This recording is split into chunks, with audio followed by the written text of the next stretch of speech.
reaching the summit of a long, steep climb. The power of steam is very much alive in this part of the Kent countryside. The morning sun lights up the tree-lined high street of Thinden. The history of this pleasant country town, a member of the ancient confederation of the Cinque Ports, can be traced in the local museum.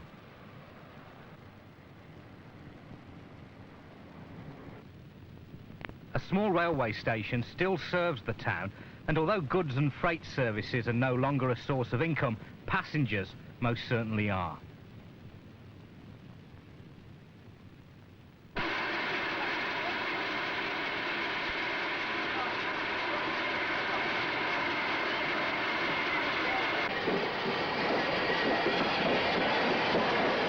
This sturdy little locomotive, with its train of restored vintage coaches, sets out on a leisurely journey along the valley of the River Rother to Northiam, 7 miles away.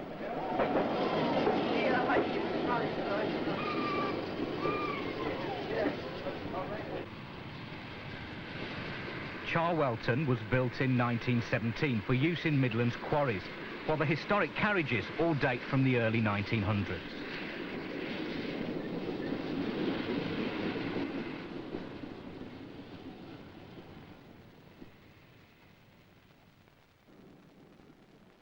The Kent and East Sussex Railway was conceived by Lieutenant Colonel Holman F. Stevens, a civil engineer born in 1868, who had a keen interest in railways from an early age.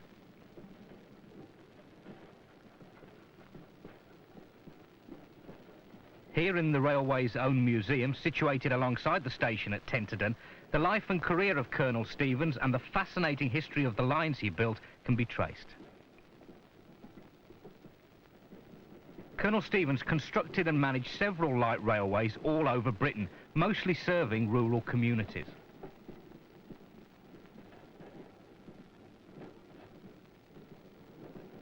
His first major project was the Paddock Wood to Hawkhurst branch line, initially opened in 1892.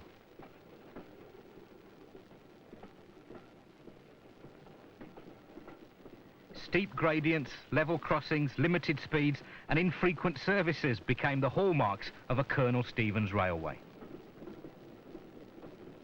This line, which was opened in stages between 1900 and 1905, was originally known as the Rother Valley Railway, but as its boundaries extended, the name was changed to the Kent and East Sussex Railway. Initially connecting with the London to Hastings main line at Robertsbridge in Sussex, it wound its rural way eastward, serving the villages and farming communities, with Thinden becoming its main intermediate station.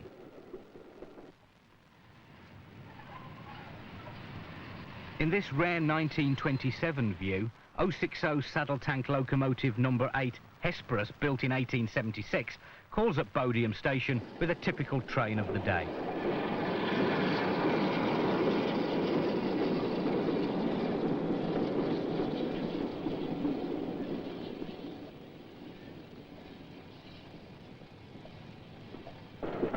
The extension to Headcorn, opened in 1905, increased the length of the line to 21.5 miles. This section of the line was never profitable and it closed entirely in 1954.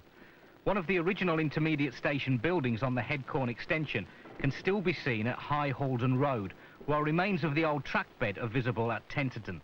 Nature has reclaimed the line here. The remaining part of the railway also closed to passengers in 1954, but remained open for goods traffic until 1961. That then should have been the end of the line. However, a group of concerned people got together in 1961, and after several false starts, the Thinden Railway Company was formed in 1971 to purchase the derelict line. These pioneers then commenced the lengthy task of restoring the railway for use by passenger trains once again. Today, by dogged determination and sheer hard work, most of their aspirations have been achieved.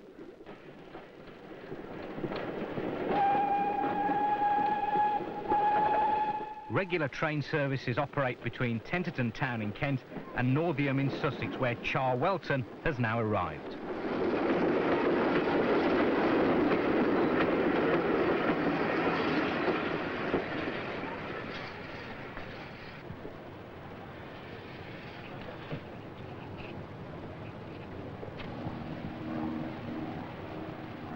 Here, an hour or two can be spent exploring the nearby village and taking refreshments in the station buffet or at the local hostelries.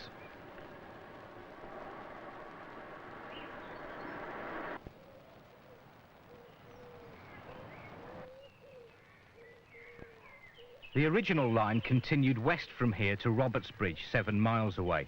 The main intermediate station, now restored, was at Bodiam with its magnificent castle, a moated stronghold built in 1383.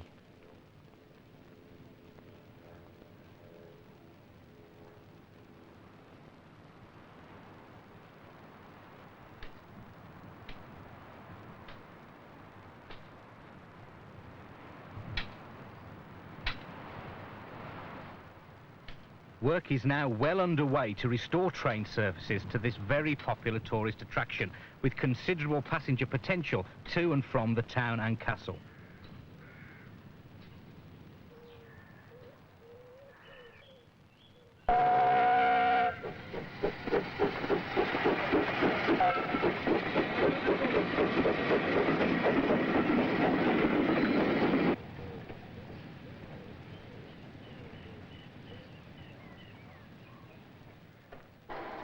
Level crossings are an essential feature of this country line, and a short delay to road journeys in the area can result in a timely introduction to the steam trains. Situated some distance from the station which bears its name, Rolvenden is a pleasant place to explore. With its village green, antique shops, small motor museum and fine old windmill.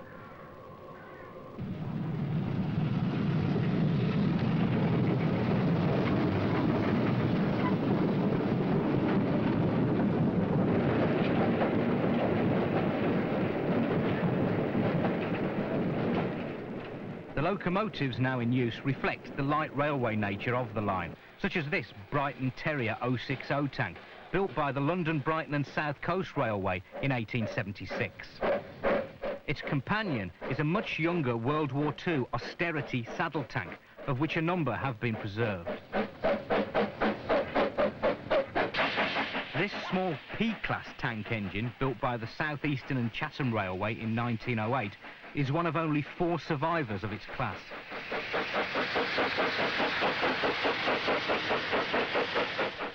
Another former War Department saddle tank, now numbered 23 and named after the founder of the line, is prepared for its day's work at Rolvenden Locomotive Depot. This locomotive is ideal for the heavier trains on this steeply graded line. Also in regular use on the line are 2 of the preserved American-built 060 side tank shunting locomotives, which saw service in Britain during World War II.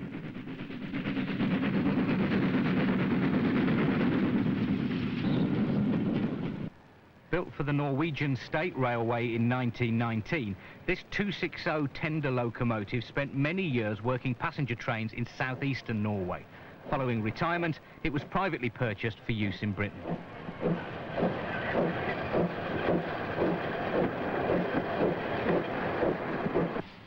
This Great Western Railway designed pannier tank locomotive, built at Swindon in 1951, moved to the railway from its former home in South Devon in 1992.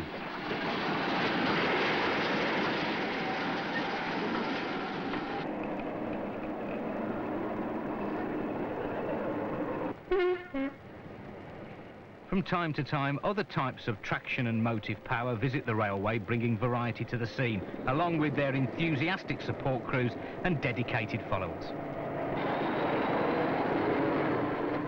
Here, a Hastings diesel unit takes over some of the scheduled passenger services during a summer visit in 1993.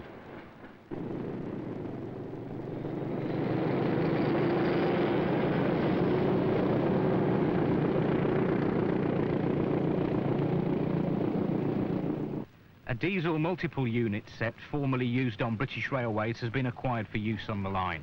It can be brought into service instantly, as and when required.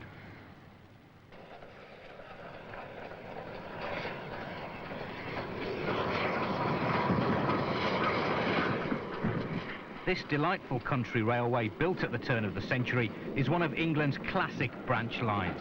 It offers visitors a relaxing journey back in time, away from the hustle and bustle of everyday modern life. With its wide variety of steam locomotives built between 1870 and the 1950s, comfortable passenger coaches and rare vintage carriages now operating during most months of the year, a journey by rail can be a memorable occasion for all ages. The railway retains much of its original character and charm, epitomised by the twisting single track, steep gradients, small but powerful locomotives and delightful country stations.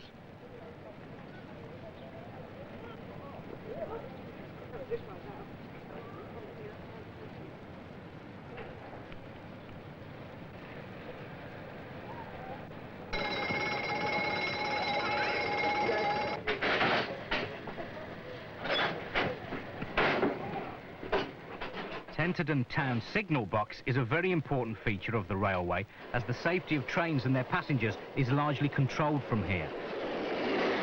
The required stringent operating procedures are faithfully observed by the volunteer staff to ensure that everything goes smoothly in the efficient running of services.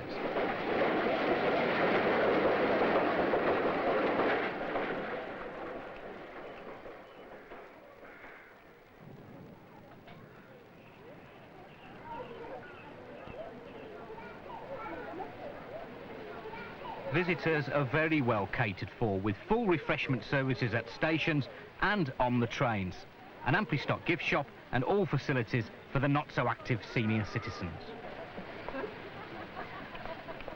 You could say everything is the cat's whiskers here.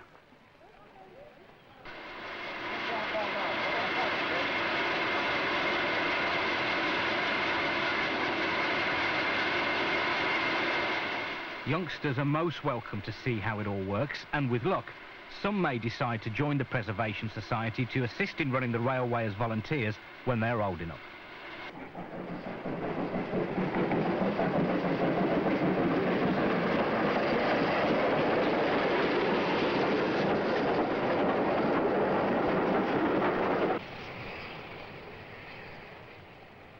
Alongside the station at Thinden is the carriage works, where remarkable transformations are carried out by a dedicated team of volunteer workers. They restore, repair and rebuild the railway's fleet of vintage carriages and more modern coaches to ensure that passengers can ride in comfort in authentic vehicles. These skilled craftsmen, who are justifiably proud of their work, are safeguarding the future of the railway by training young volunteers to continue their traditions.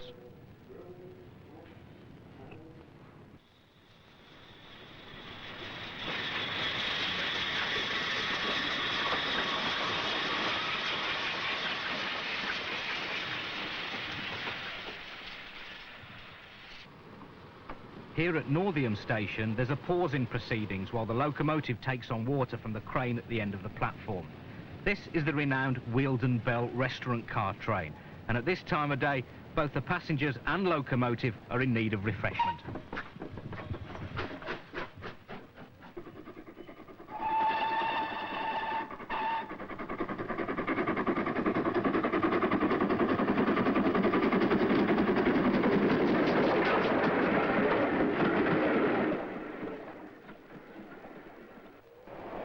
This railway, with physical support and financial assistance from many individuals and organisations, looks forward to a successful future in the new millennium.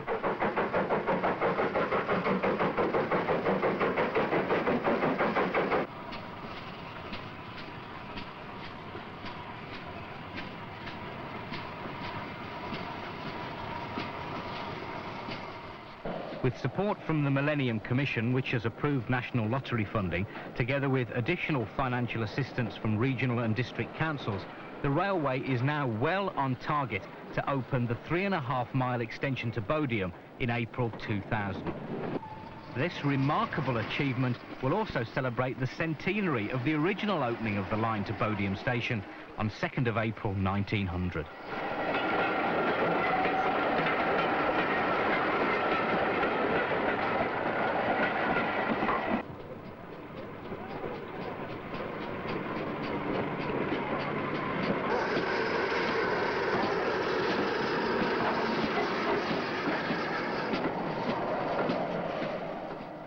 Our Edwardian ancestors could take a train journey to almost anywhere when branch lines like these crisscrossed the country areas of Britain.